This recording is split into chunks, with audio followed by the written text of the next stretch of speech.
I thought my husband was finally trying to save our marriage.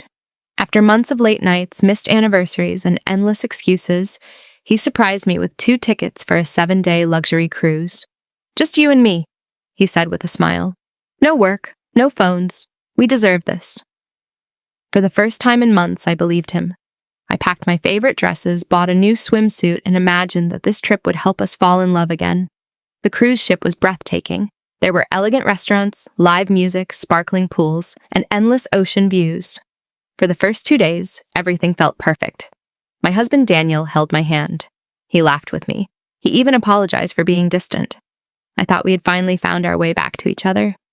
But on the 3rd afternoon, everything changed. Daniel received a phone call. He looked nervous. "I have to deal with a work emergency," he said.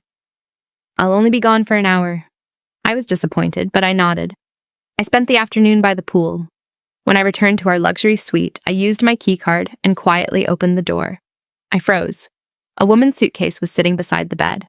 At first, I thought the hotel staff had made a mistake. Then I heard someone in the bathroom. A young woman walked out wearing one of Daniel's shirts. She looked just as shocked as I was. She stared at me and asked, "Who are you?" I couldn't believe what I was hearing. "I should be asking you that," I replied. She frowned. "I'm Daniel's wife." The room went silent. I felt my knees go weak. "No," I whispered. "I'm Daniel's wife." She laughed nervously. "That's impossible." I slowly reached into my purse and showed her my wedding photo. Her smile disappeared. Then she opened her phone. She showed me another wedding photo. The groom was Daniel. The date was only 8 months after our own wedding. Neither of us spoke for almost a minute. Finally, she sat on the edge of the bed and began crying. She told me Daniel said he had divorced me years ago. He told her I had moved overseas. He said she was the only woman in his life. I closed my eyes. Every late business trip, every missed holiday, every unexplained hotel bill. It all made sense. Instead of fighting each other, we made a plan. We waited for Daniel to return. An hour later, the suite door opened.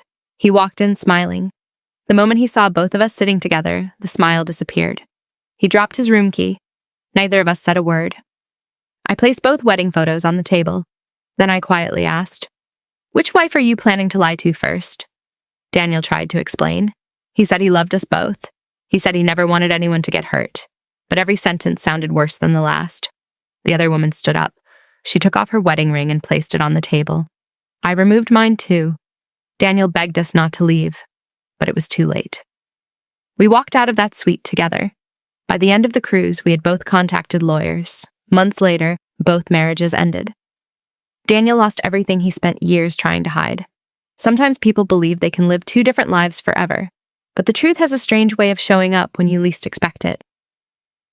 For me, that luxury cruise wasn't the vacation that saved my marriage. It was the trip that finally set me free.